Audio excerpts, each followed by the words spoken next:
Now that the holiday week has officially started, I'd like to share a Thanksgiving tale with you. So we called upon our good friend Don Miller with Hope Link of Southern Nevada. Don works with seniors, helps them in so many ways, and he's got these great stories. In fact, you've got like 200 stories on your website. What is it? lifemeansomuch.com. All he wanted was a photograph. I took his picture, but he may never get the one he wants most of all. I always leave my door open when I'm on site at the senior center twice a week. I set up shop there to meet low-income senior citizens and to try to engage with them to see what kinds of services I can offer free of charge. Ways to save on utility bills, or plans for having food when the money runs out before the month does, budgeting help, how to escape from being prey to payday loan companies, and so many other services that can make a meager fixed income go much further and last much longer. This generation of senior citizens are a unique breed. They're the aging baby boomers, and what I consider the last of the moral few. They grew up with the idea that you should always work hard, scrimp, and save, and pay your bills, and be willing to sacrifice if you can't. They grew up without computers or computer education, and today know very little about how to navigate most things younger people do from their smartphones in an instant. And sadly, they're a generation of lost people.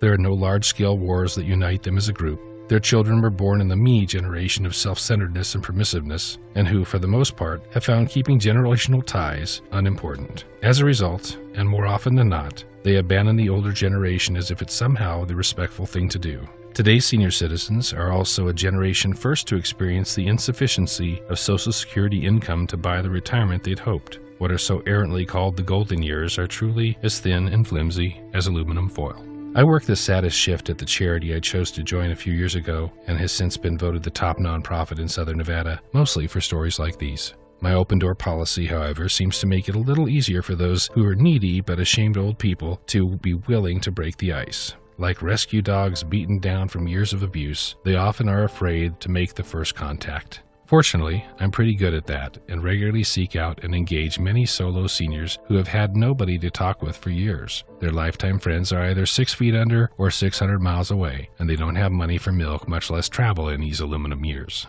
Again, I made the first move. For 3 weeks, he'd pass by while I was in what they call the library at the senior center. It's not much of a library, really. It has a cache of donated old books and magazines piled neatly, as if they were new editions. Nobody's fooled by the name of the room, which doubles for bingo on Tuesday afternoons, where winners receive rolls of toilet paper as prizes. I never heard him coming down the hall, and mostly only got a glimpse of his profile as he would pass through the light streaming in the doorway so many times before. Each trip, he always turned his head and proceeded at a steady pace, as if on a conveyor belt to nowhere. It took some coaxing. I got up from the computer and stood by the door so that the chance meeting might be a little easier for him if it was to happen at all. He was far down the corridor, head down and without direction, but he must have heard me or seen my friendly gesture somehow, for as I sat back down, he was right there at the door, seemingly in reciprocation. "Hey there," I spoke loudly, as if most of the people around here are hard of hearing or not used to being selected for a conversation. He looked up and through the doorway.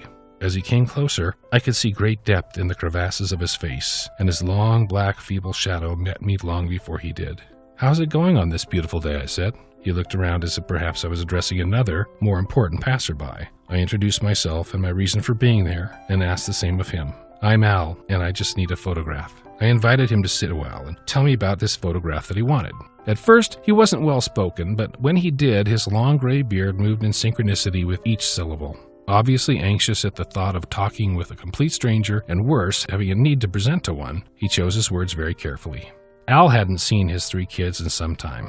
It had been years for 2, perhaps a decade more for the oldest. He knows he must have had grandchildren by now, but wonders if any of them might be an Albert or an Alan or Allison, named in his memory as if he were already dead and gone. It's not likely. After his wife died in '84, the kids moved him to this senior living community in the desert where he'd have a really fun time with all the people his age and the games and the bingo and all that list of lies he was told as he managed the last $700 of his savings as a deposit when he signed. He was all of 81 now, and in addition to winning a roll of toilet paper now and then, he spends holidays, birthdays, and anniversaries alone, except when he can get a ride to the library or to the cemetery where his wife was laid to rest 30 years earlier. To make best use of the ride and the welcome time away, He goes grave to grave to pull weeds, straighten dirty plastic flowers, and talks to all the horizontal people mostly his age and older, except of course Sally, his wife, who only made it half a century before a drunk in a pickup truck ended their marriage and for some reason the only real connection to the children in the family. Today he was missing them and wondered about their well-being. He had their addresses on some scraps of paper he pulled from his wallet as I offered him a cold bottle of water. There were no phone numbers, just penciled addresses which had blurred illegible after so many years in his wallet next to what looked like high school pictures.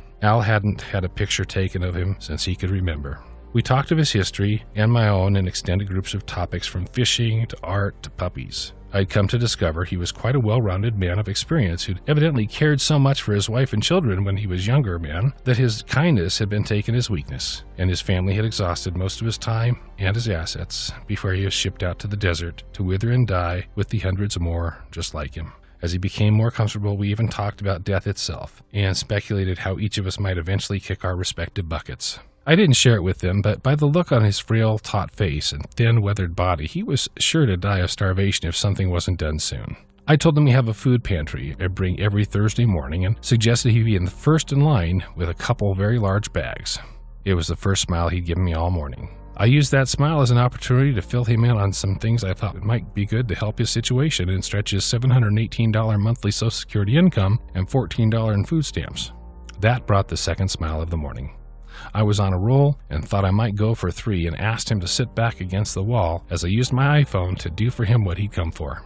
He obliged, licked his fingers, and briefly ran them through the few hairs on his head, straightening his beard in what was obviously his own idiosyncratic method for many, many years. I laughed as he did his little routine and told him my beard would never be as long as his, but surely as gray. And the instant he laughed, I snapped the picture and showed him how great he looked in it. I'd have easily guessed he'd not seen himself in a mirror for what had been many years by the way that he held my phone and gazed at his own image. His last picture was at the DMV 4 years prior. He had aged quickly in 4 years. Very quickly. Wow, you look very different from your ID picture, Al. Well, I kind of guessed I might. A lot has changed in 4 years, he said. Al shared with me he'd been diagnosed with inoperable colon cancer 3 years prior, and at the last visit to his doctor was told he probably wouldn't make it to Thanksgiving. Al wanted a final picture of himself that could be displayed on his own grave, wherever he might be buried, like the many horizontal friends before him. It wasn't likely that his family would make the trip to see Dad and Grandpa before he passed, but if so, he wanted them to see the man he'd become just in case someday they became curious about what happened to old Al. He said he could never figure out what he'd done wrong for them to not contact him again, and hoped this picture of April 7th, 2015 might be different enough from how they knew him years before that even from the grave he might get a second chance to show them how much he had thought about them over the years and hoped they'd made lots of babies, perhaps one named Al. I printed the picture and presented it to him for the 4th smile of the morning. I don't think he'd mustered 4 smiles together in a morning for as many years. With our work done, or perhaps just begun, he got up and shook my hand and thanked me for having stood in the doorway an hour ago.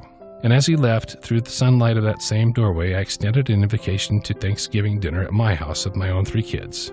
The 5th smile. I took another picture. Every time you tell a story like that, I've got the Kleenex handy. Don Miller with Hope Link of Southern Nevada. Here's hoping you have a wonderful Thanksgiving. Until next Sunday, be safe.